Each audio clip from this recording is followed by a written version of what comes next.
Työhakemusmallin 3. kappaleeseen tässä mallihakemuksessa on sisällytetty työkokemus ja työtehtävät. Eli tämä kappale kuuluu tällä tavalla. I have worked in the restaurant Rosso during my on-the-job learning periods. I took orders and served customers their meals, handled the cash register, and took care of the customer premises. As a waiter for Rosso, I could therefore assist not only in taking orders and serving customers, but also in a variety of other capacities in which you might need assistance. Eli on aika lyhyen kappaleeseen saatu sisällytettyä tosi paljon erilaisia tarjoilijan työtehtäviä. Ja lisäksi ne on nivottu yhteen sillä tavalla, että siitä käy hyvin ilmi se, mitä kaikkea tämä työnhakija on siellä Rossossa tehnyt, mitä se osaa ja miten se sitten täten voisi olla avuksi siellä tulevalla mahdollisella seuraavalla työpaikalla. 4. kappale tässä työhakemuksessa sitten taas kuuluu tällä tavalla. I feel that I have a confident nature. I'm happy to learn new skills and always like to ensure that I am working hard to achieve a pleasant experience for the customers. As for my language skills, I am fluent in English and get by in Swedish and German as I spend most of my vacations abroad.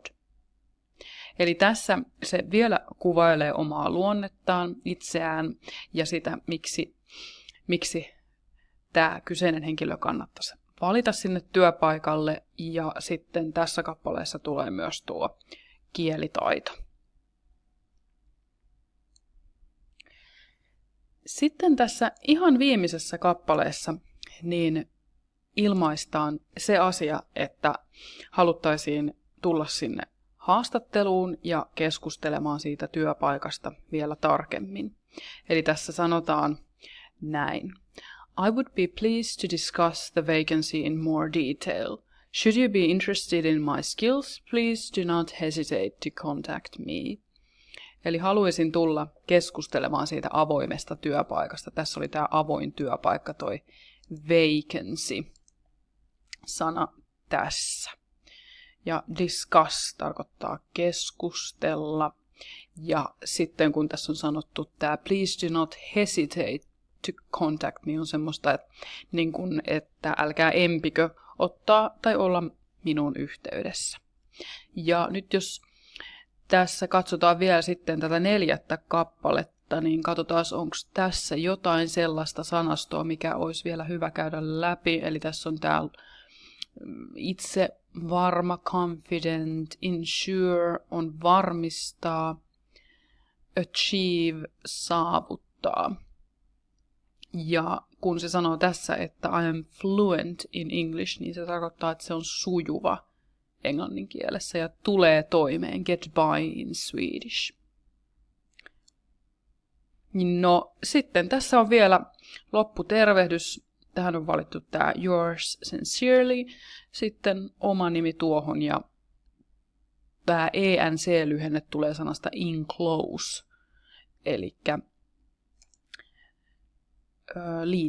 liitetiedosto on mukana tässä, joka on tässä kohtaa nyt tämä CV. Eli tältä nyt kokonaisuudessa näyttäisi tämä työhakemusmalli. Ja nyt vielä, jos katsotaan tätä tekstiä tässä ja minkä takia tässä osa on nyt laitettu vihreällä, niin se tarkoittaa sitä, että jos nyt tuntuu haastavalta tämä työhakemuksen teko, niin voi oikeastaan käyttää näitä mustalla olevia fraaseja, ihan samoja fraaseja, mitä tässä on, ja sitten korvata aina nämä vihreällä olevat fraasit niillä sanoilla, mitkä sopii sitten siihen omaan alaan. Eli näin jokainen saisi tehtyä ainakin jonkun yhden malliversion tästä työhakemuksesta. Tietysti voi tehdä siitä ihan oman näköisen ja katsoa sitten, että se soljuu sillain mukavasti eteenpäin, että katsotte, että missä kohtaa tulee se koulutus ja missä työkokemus ja niin poispäin. Että ei tarvitse pitäytyä ihan tässä samassa, mutta voi katsoa tästä mallilauseita. Ja jos kaipaatte vielä lisäharjoitusta, niin ihan tässä seuraavalla sivulla on jätetty sitten tyhjäksi nämä vihreät kohdat, ja tähän on jätetty tavallaan tilaa sille asialle, mikä siihen kohtaan voisi tulla. Et nyt jos tämä alkaa vaikka tästä, että I am writing to apply for the vacancy of a, ja sitten siihen voisi tulla vaikka nature instructor tai maaseutuyrittäjä, rural entrepreneur tai niin poispäin. Eli voi käydä sen tälläkin tavalla läpi ja harjoitella tavallaan semmoista ensimmäistä englanninkielistä työhakemusta.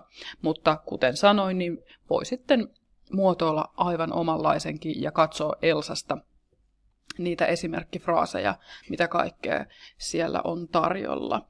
Eli voitaisiin katsoa vielä sekin tästä lopuksi. Eli Elsa näytti tältä, ja tähän tukimateriaalia tehtävään osioon, niin mä oon laittanut teille kaiken näköistä materiaalia, mikä voi auttaa siinä työhakemuksen teossa. Eli tässä on tää fraaseja ja sanastoa, mikä on mun mielestä ihan hyvä tämmöinen sivusto, missä ei ole niin kuin liikaa näitä sanoja tai fraaseja, että tästä on ihan mukava poimia sitten joitakin semmosia, mitkä vois toimia siinä omassa työhakemuksessa.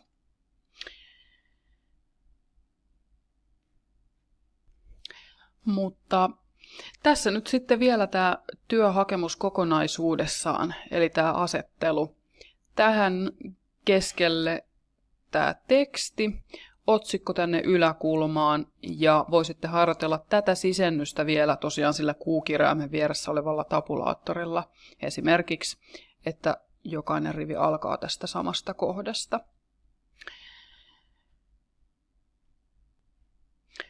Ja jos haluatte yhteystietoihin laittaa puhelinnumeroon jotain muuta kuin juuri sen oman saman osoitteeseen, niin se on ihan mahdollista, että siihen vaan sitten joku esimerkkiosoite tai keksitty osoite, niin se käy aivan hyvin tässä kohtaa.